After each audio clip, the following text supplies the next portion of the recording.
భూమికి దగ్గరగా ఉండే ఆకులు, ఏ ఆకులైతే మొక్కకు మొదల్లో భూమికి దగ్గరగా అంటుతూ ఉంటాయో ఆ ఆకులకు ప్రధానంగా స్టార్టింగ్లో మొక్క యొక్క కాండము, తర్వాత లీఫ్ సీత్ అంటాము, ఆ దానిపైన ఆకులపైన చిన్న చిన్న మచ్చలు, డాగు మచ్చలు ఏర్పడుతూ ఉంటాయి. ఆ మచ్చలు ఒకదాని మీద ఒకటి ఏర్పడుతూ ఉంటాయి. చూసినట్టయితే పాము నీడబడ్డప్పుడు ఎట్లాంటి వస్తుందో పొడ, అట్లాంటి పాము పొడ మాదిరిగా వచ్చి కింది ఆకులు ముందుగా ఎఫెక్ట్ కావడం జరుగుతుంది. ఆ ఎఫెక్ట్ అయిన ఆకులన్నీ కూడా ఎండిపోతూ ఉంటాయి. సో రైతులు గమనించి సరైన చర్యలు తీసుకోలేదంటే అది మొత్తం పైకి ఎక్కడం జరుగుతుంది. కాండం అంతా ఎండిపోవడము, తర్వాత ఆకులన్నింటికి వ్యాపించడము, ఈవెన్ ఎక్కడ దాకా పోద్దంటే ఆ వెన్ను ఉంటుంది కదా, వెన్ను వరకు పోతుంది. మొక్క అంతా కూడా దాని మీద ఏది గ్రీన్ కలరు లేదంటే వైట్ కలర్లో శిలీంద్ర బీజాలు కూడా మనం చూడవచ్చు, పెద్ద పెద్దవి వస్తాయి. తెలుపు కలర్ మైసిలియం కూడా కనబడుతుంది. దిగుబడిని చాలా కంకిలో పెద్ద గింజలు ఏర్పడ్డా దాంట్లో బలం ఉండదు. సో ఇది కొంచెం అధిక నష్టాన్ని కలిగిస్తుంది. కాబట్టి రైతులు ముందుగానే గమనించాలి.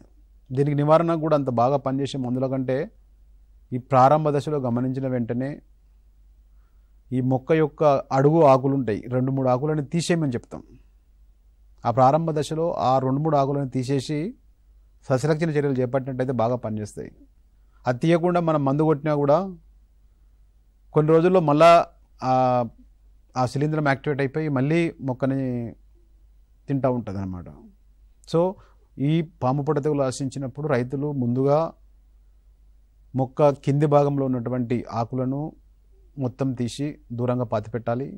తర్వాత దీనికి చాలా మంచి మందులు ఉన్నాయి. ఏది కార్బన్ డైజిమ్ ప్లస్ మ్యాంకోజెబ్ కలిగిన మందు కానీ, మ్యాంకోజెబ్ కానీ, టిల్ట్ కానీ, వాటి సిఫార్సు మోతాదు. టిల్ట్ అయితే 1 ml పర్ లీటర్ నీటికి, మ్యాంకోజెబ్ 3 గ్రాములు పర్ లీటర్ నీటికి, లేదా ఇవే నమస్టర్డ్రప్ లాంటి మందు కూడా కొట్టుకోవచ్చు. ఏ మందు అయినా కూడా ఈ అడుగు ఆకులను తీసేసి పిచికారి చేసుకున్నట్టయితే ఈ పాము పొడ తెగుల నుంచి మనము మొక్కను కాపాడుకోవచ్చు. ఇంకొక విషయం కూడా, ఈ పాము పొడ తెగులు వచ్చే దాంట్లో కూడా ఖచ్చితంగా ఇది కూడా భూమి ద్వారా వచ్చే తెగులే. సో ఆ రైతులు కూడా నెక్స్ట్ పంట తప్పకుండా పంట మార్పిడి చేయాలి. అంతేకాకుండా ఈ ట్రైకోడర్మా విరిడే లాంటి శిలీంధ్రాన్ని కూడా ఖచ్చితంగా భూమిలో వేయాలి. అట్లా చేసినప్పుడే మనం ఈ పాము పొడ తెగులు మళ్ళీ కనబడకుండా చేయొచ్చు. లేనట్టయితే దాని యొక్క శిలీంద్ర బీజాలు భూమిలో పెరుగుతూనే ఉంటాయి, అధిక నష్టం అవుతుంది. అంతేకాకుండా ఇది ఉన్నప్పుడు యూరియా కూడా ఎట్టి పరిస్థితుల్లో రైతులు తొందరపడి ఎక్కువ మొత్తం లేదు.